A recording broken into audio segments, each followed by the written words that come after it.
Hello नाज़रीन इकराम, आपका इस चैनल वर्ड ऑफ स्टोरी में खैर मकदम करता हूँ।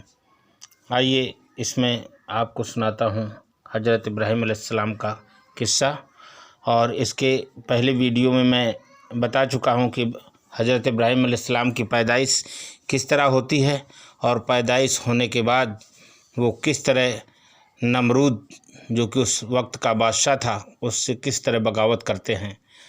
और बगावत के बाद नमरूद कहता है कि मैं खुदा हूँ, मैं लोगों को जिलाता और मारता हूँ। इसके बाद आगे क्या होता है आइए शुरू करते हैं।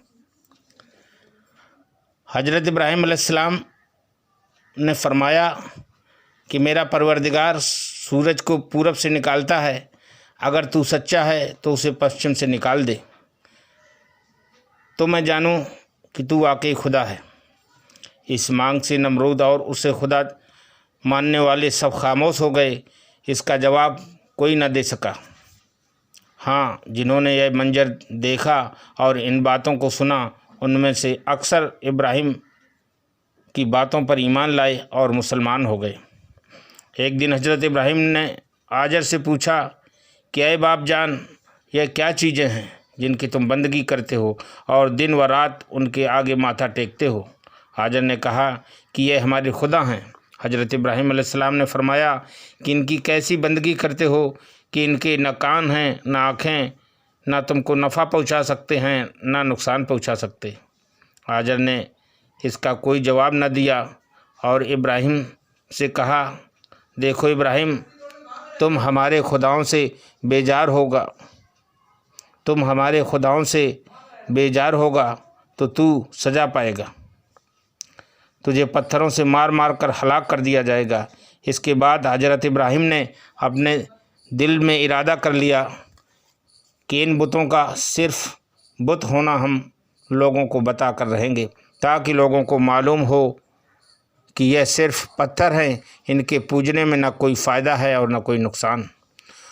उस वक्त पूरी कौम में यह रस्म थी कि जब ईद का दिन आता था तो हर एक अच्छे कपड़े पहनकर अपने को सजाता और संवारता था और अच्छे से अच्छा खाना पकाकर बुतों के सामने रख कर फिर ईदगाह को जाता था। जब वापस होते तो उसे इस्तेमाल करते और यह समझते कि इस तरह से पूरे साल रोज़ी में कोई कमी न होगी। जब ईद का दिन आया तब सब ने हज़रत इब्राहीम को अपने साथ चलने को कहा। हज़रत इब्राहीम ने सितारों की तरफ देखकर कहा कि मैं बीमार हूँ, इसलिए तुम्हारे साथ चलने में मजबूरी है। और मन में सोचा कि मैं उसके बुतों के साथ एक खेल करूँगा और इन्हें सबक सिखाऊँगा कि यह किसी के काम के नहीं हैं। जब सब लोग खाना खाली करके ईदगाह को पहुँचे तो हज़रत इब्राहीम अलैहिस्सलाम बहुत खाने में पहुँचे। उन्होंने मन बहलाने के लिए पूछा कि ऐसे अच्छे खाने तुमने क्यों नहीं खाए। बुत आखिर बोलते कैसे, उन्हें बोलने की ताकत नहीं थी। फिर तो हज़रत इब्राहीम ने कुल्हाड़ी लेकर सबके सर तोड़ दिए, किसी के हाथ कटे और किसी का कान ऐंठा, मगर बड़े बुत को बचाए रखा और उसके गले में कुल्हाड़ी लटका दी और बुत खाना बंद करके जल्द से जल्द वहाँ से भाग आए। लोग जब ईदगाह से लौटकर तहखाने में दाखिल हुए तो वह यह देखकर हैरान रह गए कि ना किसी का हाथ है ना किसी का कान, सब बड़ी जिल्लत से ज़मीन पर पड़े हैं।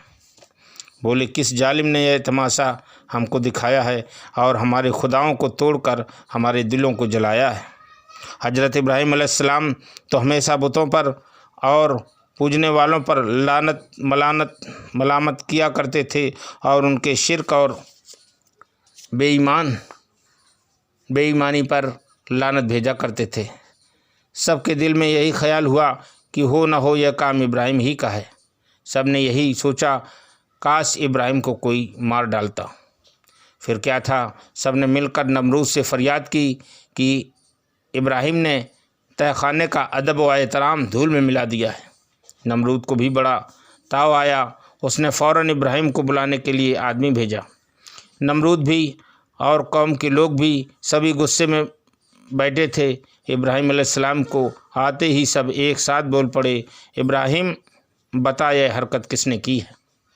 फरमाया कि तुम इस बात को बड़े बुत से पूछो। تم اسی کی سب سے زیادہ عزت کرتے ہو، وہ تم سے کچھ نہ کچھ ضرور بتائے گا۔ وہ تمہارا بڑا خدا جو ہے، کیا اتنا بھی وہ نہ بتا پائے گا؟ ان لوگوں کے پاس اس کا جواب ہی کہاں تھا، بڑی پریشانی میں پڑ گئے کہ اب کیا کریں۔ پھر بھی کچھ تو کہنا ہی تھا۔ بولے، تم جانتے ہو کہ بت نہیں بولا کرتے، ان میں بولنے کی طاقت ہی نہیں۔ پھر حضرت ابراہیم علیہ السلام نے فرمایا کہ پھر ایسے خداؤں کی پوجا کا فائدہ کیا ہے جب وہ بول نہ سکیں، نہ نفع پہنچا سکیں اور نہ نقصان؟ ایسے خداؤں کو جو پوجے اس سے بڑا جاہل کون ہوگا؟ حضرت ابراہیم کی اس بات کا کچھ لوگوں پر اتنا اثر ہوا کہ وہ فوراً ایمان لے آئے، اور جن کا پہلے سے ایمان تھا ان کا ایمان اور پکا ہو گیا۔ نمرود نے اس معاملے میں پڑا دیکھ کر حضرت ابراہیم کو قید کا حکم دے دیا اور سزا سنائی کہ اسے آگ میں پھینک دو تاکہ یہ جلے اور ہمارے دلوں میں جو غصے کی آگ لگی ہوئی ہے وہ بجھے۔ ظالم قوم اس فیصلے سے خوش ہو گئی۔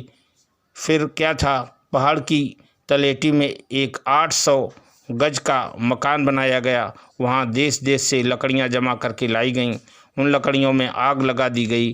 اس میں آگ اس طرح دھدک گئی کہ چڑیوں کے اڑنے تک کا راستہ بند ہو گیا۔ کوئی جانور اس تک پہنچنے کی ہمت نہ کر پاتا تھا۔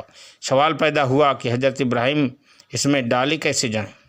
کسی کی سمجھ میں کچھ نہیں آ رہا تھا۔ سب پریشان تھے اس فیصلے سے۔ عملی جامہ اس فیصلے کو کیسے پہنایا جائے، اس کی سب تدبیر سوچنے لگے۔ محترم ناظرین، یہ قصہ ابراہیم علیہ السلام کا دوسرا پارٹ تھا، اور تیسرا پارٹ اس کے بعد میں آپ کے سامنے پیش کروں گا۔ امید ہے کہ یہ قصہ آپ کو بہت پسند آئے گا، اور تیسرے پارٹ میں اس کے آپ جانیں گے کہ کس طریقے سے حضرت ابراہیم علیہ السلام کو نمرود آگ میں ڈالتا ہے، اور اللہ تعالیٰ ان کو کس طریقے سے آگ سے محفوظ رکھتا ہے۔ اسی کے ساتھ آپ سے یہ گزارش کرنا چاہوں گا کہ اگر ابھی تک آپ نے یہ چینل لائک و سبسکرائب اور بیل بٹن نہیں دبائی ہے تو اس کو لائک کرنا، سبسکرائب کرنا اور بیل بٹن دبانا نہ بھولیں، تاکہ ایسے سبق آمیز قصے آپ کی رہنمائی کر سکیں اور آپ کے بچوں کی صحیح تربیت کر سکیں۔ اسی کے ساتھ آپ سے اجازت چاہتا ہوں۔ وما علینا الا البلاغ۔ خدا حافظ۔